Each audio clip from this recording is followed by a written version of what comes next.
specifically horrible contributions to human mythology and delusion is the idea, the terrifying idea, that you could be tortured forever. Horrible by what standard? Horrible by, well, good question. Yeah, I know. Good, no, but horrible, well, shall I say, let me ask anyone here who doesn't think it's a horrible idea to put up their hand. So it doesn't seem to require much explanation, does it, as a horrible idea? Well, What do you feel you need a standard to keep your hand down at the moment? Or did I just say something that was, so to speak, morally self-evident? there's a difference between an emotional reaction to something. Every person. Oh, I think they're using their heads. No, there's a difference between an emotional reaction, which all of us have. Everybody with natural affection thinks it's a terrible idea to think of people perishing eternally. That's not the issue. The issue is, how do you give an accounting of what is good and what is bad? When you say, if the universe is, on your accounting, time and chance acting on matter, if all the universe is matter in motion, what do you mean, horrible? What do you mean by horrible idea? Who cares? Why do we care? Very good point. Very good question. I ask myself a lot why that is. I think it's because I am one of the higher primates. But that's not a rallying cry. It appears to be, no, it's not much of a rallying cry, but it has the merit of being true. It appears to be the part of the equipment, intellectual and moral equivalent of our primate species, that it does have a need to help its fellow creatures, as well as to torture, kill, rape, enslave, and exploit them. It does have a feeling, quite a strong one, that there's a human need to help, and that you might need help yourself someday. So be nice to your neighbor. So why not? Now, not everyone has this. I mean, there are quite a lot of people, also presumably made in the image of God. I think a superfluous assumption to be making, but also made in the image of God, according to you, who are born sociopathic. They don't care about other people. They just can't be made to. They just won't and don't. They're a problem for the rest of us. And then there are people who are born psychopathic, who positively need to see others suffer and have a bad time. If our species has within it the seeds of a gregarious lend a helping hand, and we have a herd instinct and we want to help out, we have that instinct, and we also have the instinct to go to war and fight and do all these terrible things that we do. I've got instinct A and instinct B. What is it that tells you which one is right? Same as you, I would say. God? No. The No, you knew all that before you'd ever read the Bible. Well, I knew all that. But you knew all that before anyone ever introduced you to Christianity. Yeah, don't tell me you didn't, or I'll have to be seriously alarmed about what you were like as a little boy. Well, that would be good to do. It'd be serious No, come on. It's here's the issue. Of course, I can feel a certain way before I can give an accounting of it. But what I'm asking for is, given your premises, given your assumptions, given what you say the universe is, given all that, how do you give an accounting of which way you go? Now, I know that I've read enough of your stuff and seen enough to know that you and I would agree on any number of things. If we're going around New York and we see someone in trouble, we would have the same instinct. We'd want to help. We'd want to step in and do that. I know that that's true of you. What I can't get from you is a reason for that choice, given your assumptions.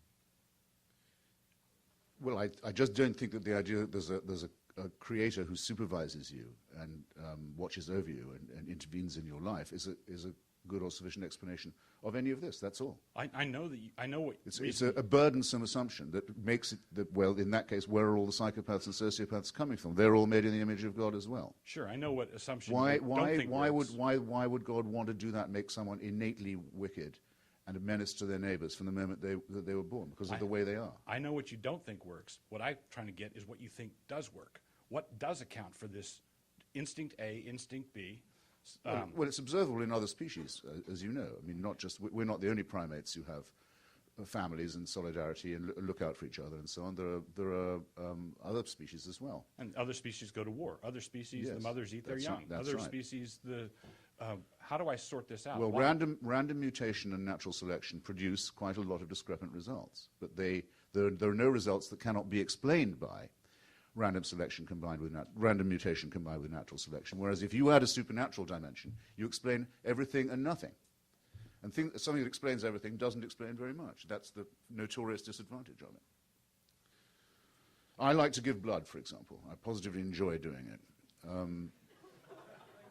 When Dr. Lasky and I both used to be Marxists, and one of the great things about the socialist instinct, I used to think, was that people have a human need to help. There's a great book about blood donation called The Gift Relationship. The British National Health Service is not allowed to pay for blood. You can't buy it or sell it, but it never runs out of it. There are always enough people to come and give. I positively enjoy it, and also have a very rare blood group, AB negative. I might need a blood donation myself one day. So it's in my interests that the blood donor habit is kept up, and I don't lose a pint when I give one. I get it back in about an hour after a nice strong cup of tea. So I've given someone a pint of blood, and I haven't lost one. It gives me pleasure. Do I have to explain why that's so? No. If I said, it gives me pleasure because it puts me in well with my Lord and Supreme Celestial Dictator, I think you might think less of me, perhaps, than you, I was about to say, than you already do, than you would if I just left it where I just left it. Now do you see? The problem is, Christopher gets pleasure from giving blood. Other people in the world get pleasure from taking it. My wife and I, when we give blood, do it in seats right next to each other, and we have a race, so we get great pleasure out of that. So let's and move. I take and place bets on that, and I get great pleasure out of that too. Next question. Is for Mr. Hitchens, but I'd love Mr. Wilson to respond as well. You stated earlier that Christianity perverted the notion of love by making it compulsory. My question, I guess, is, as a Christian, my Trinitarianism, the instinct is to understand the Father's love for the Son and the Son's love for the Holy Spirit, et cetera, as the model for the world, and as something that, as love is an act of transcendence. Obviously, in your account, that wouldn't, that's not there, that's absent. So what is the place of love in your account? Is it simply a biochemical reaction? Is it something we just do? Is it one of those random genetic mutations that we talked about? How do we account for love? What is it? Is it important? And is it something that really defines us as humans, or is it something that's accidental? No, it's central to the self-definition of the human. People who can't feel that emotion, I think we are entitled to describe as in some way less than human. There are three ways in which I think Christianity gets this wrong. One is by making an injunction that's much too strenuous.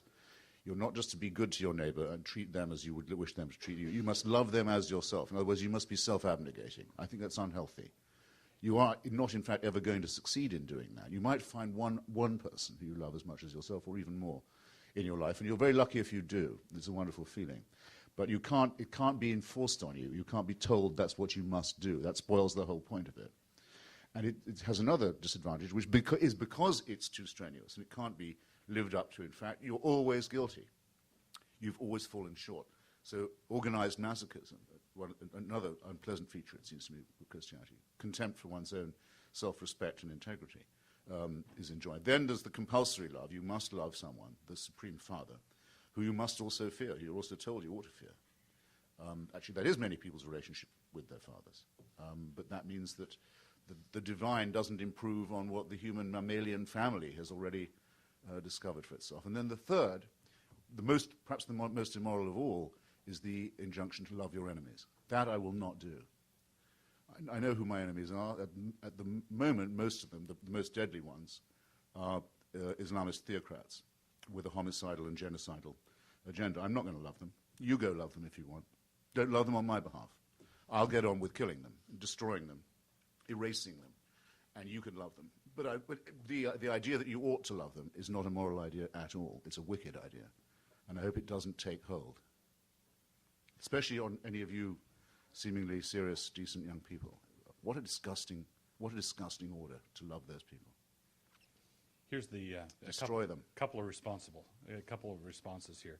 One is on the compulsory nature of love commanded, God commanding us to love. I saw a great T-shirt once that said, "Gravity. It's not just a good idea; it's the law." Right. Well, gravity is just the way things are, and this was implied in the question. God the Father loves the Son, and the Son loves the Father, and the Spirit and the Son,